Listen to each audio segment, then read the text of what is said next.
that Alexander Isak is liked by many at Liverpool. Liverpool would love to have him. Getting him out of Newcastle, getting the fee right, it is a very different ball game. We know this would be figures, and for someone said it, yes, we absolutely understand that it's going to be probably over 100 million if we can get.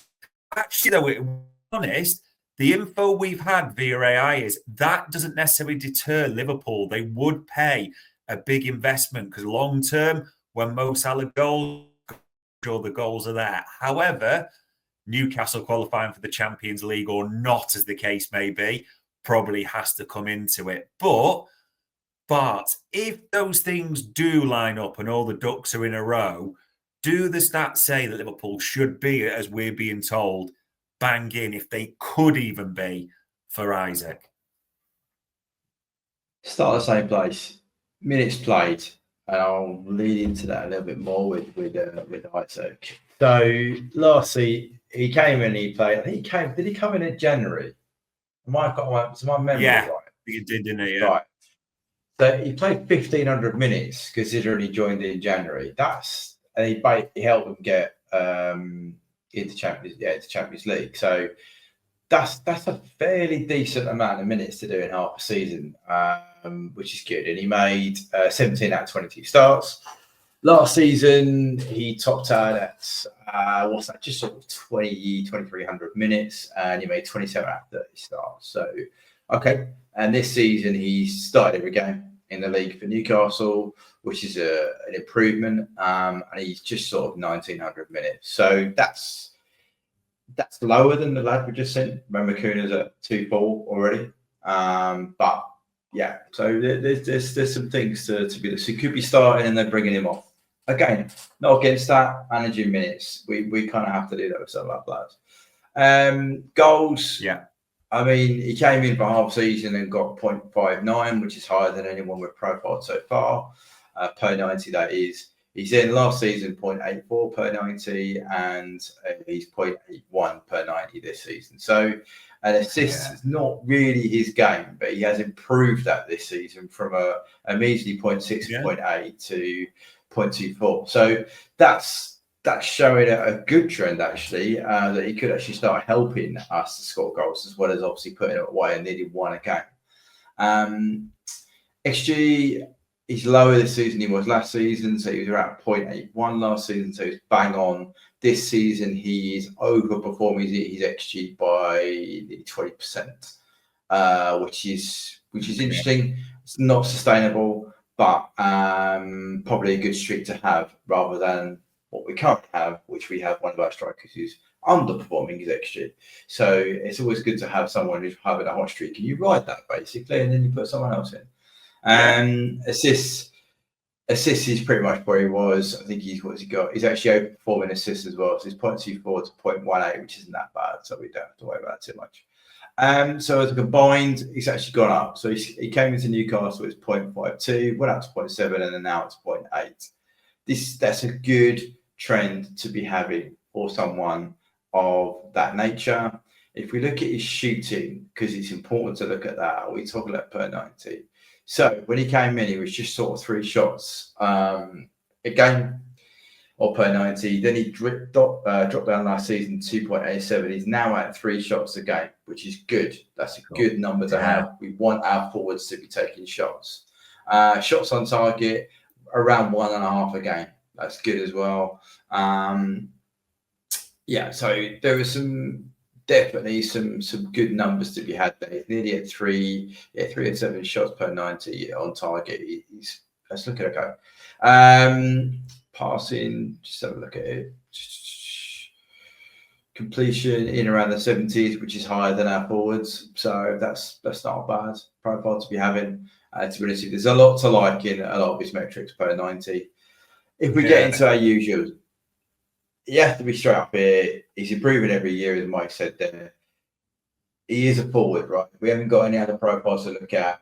He's going to play down the middle. If you're going to spend £100 million, he's your 9. All right. So let's just get away from anything else. He is playing the 9 for us. Okay. So defensively, we still ask our 9 to do a bit of work, though.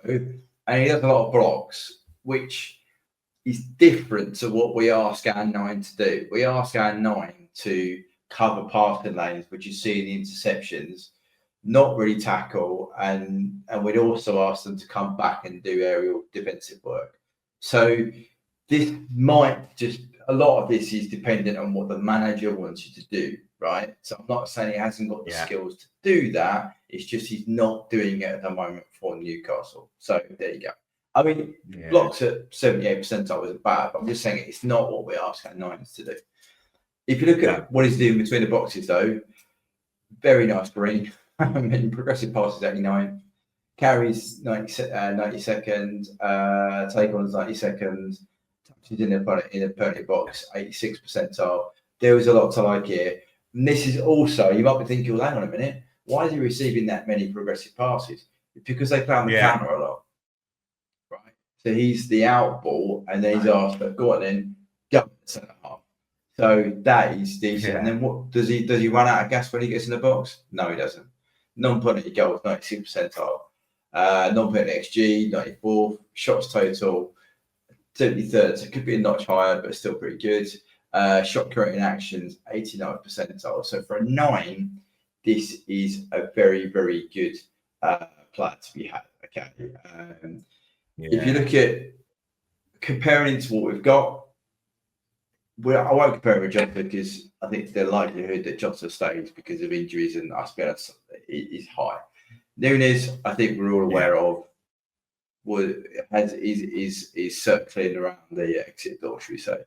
And there you go. There's a comparison of profiles. Isak, or however you want to pronounce it, I need to get that right. Dominates on most of the metrics. The only ones which is, as I said, is the off the ball work, which is probably down to what he's been asked to do at Newcastle.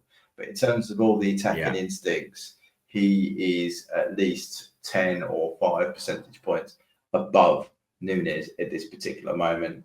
If you want to be comparing with some of the lads we've looked at, let's just have a look, see if Diaz is still on here somewhere. No, he's not. The lad we just looked at, Kuna. Yeah. Similar. Yeah.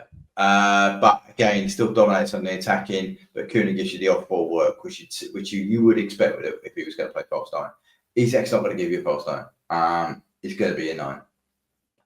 So you're going to rely on the 3 behind him with a 2 pivot to do what you need to do. But that's fine.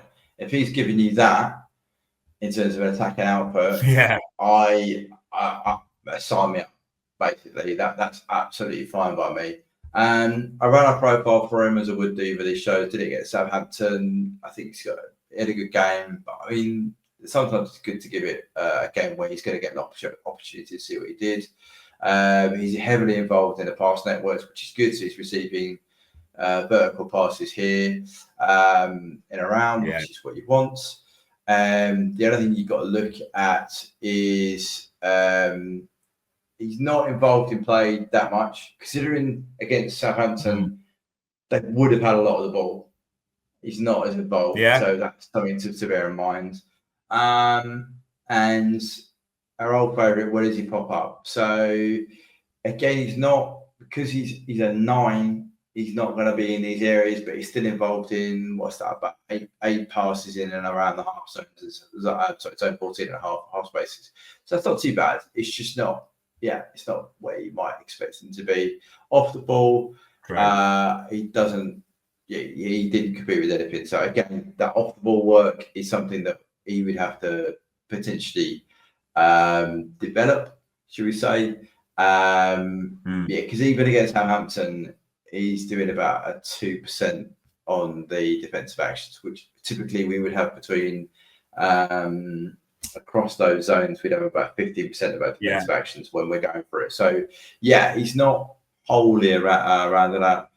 This is the stuff that you buy him for, though. All of his shots in the penalty box, 3 out of his 4 right between the sticks. That's the stuff that that's what you're buying him for. I think Mike's there. You can. I do think against the best of the best, though, you're going to need your 9 to still do a bit of defensive work, which Nunes has had to work on and does. He did a bit of it, So, but you're right. And ultimately, if he puts the ball in the back of the net at the rate he's been doing, then you could get away with him just doing some shuffling and cutting things up. So yeah, no, I think it's this is a 9. He has very good metrics. Would score us goals, I have no doubt. Tell you what, those stats are pretty special. And again, just to reiterate, if you're coming in later to this, we said at the top of the segment, the info we have is Liverpool are interested in Isak. They would be a player. He's a player they would like to acquire. They also know it will be very difficult because of the price point, although the price point isn't what's sort of putting them off at all.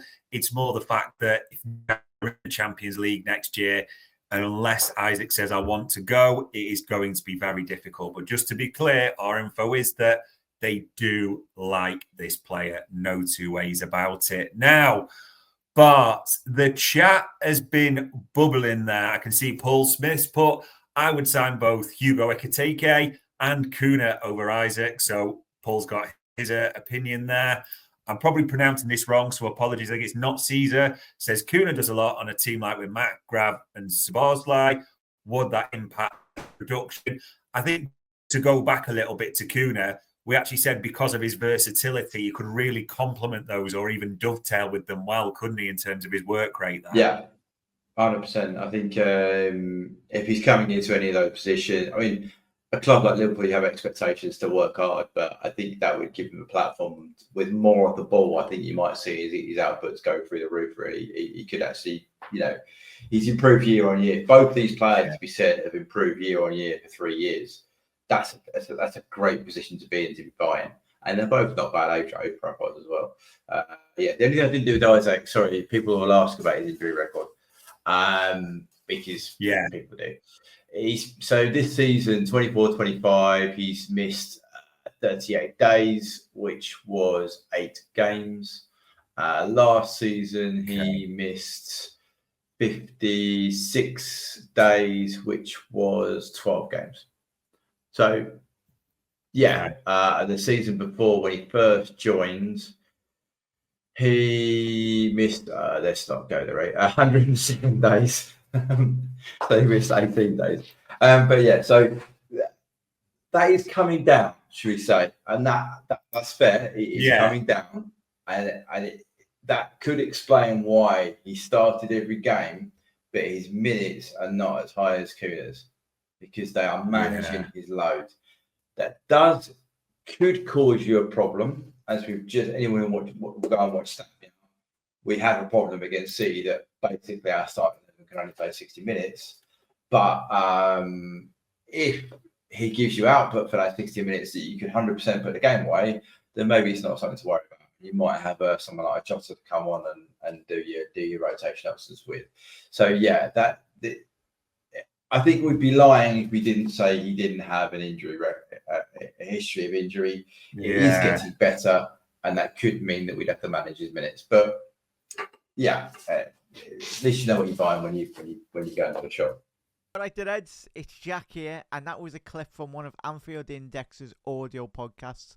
If you have enjoyed the video, make sure you do like, share, and subscribe to keep up to date on all things LFC. We record around 100 audio podcasts every month, with our shows featuring match-going fans, top journalists, professional analysts, and even Liverpool legends along the way. With the Great Dane himself, Jan Molby, joining us every single week. If you want to listen to all our podcasts for free, head over to anfieldindex.com/podcasts. Our audio shows are available wherever you get your podcasts. Just search Anfield Index. Or if you prefer to listen to all our podcasts in full and without any ads, why not head over to AI Pro today to check it out now at AnfieldIndexPro.com. If you want to get involved in the great growing community of Liverpool fans, check out the Anfield Index Discord. The link is in the description. Do get involved with that, from Reds around every corner of the globe. For now, Reds, hope you enjoyed this video.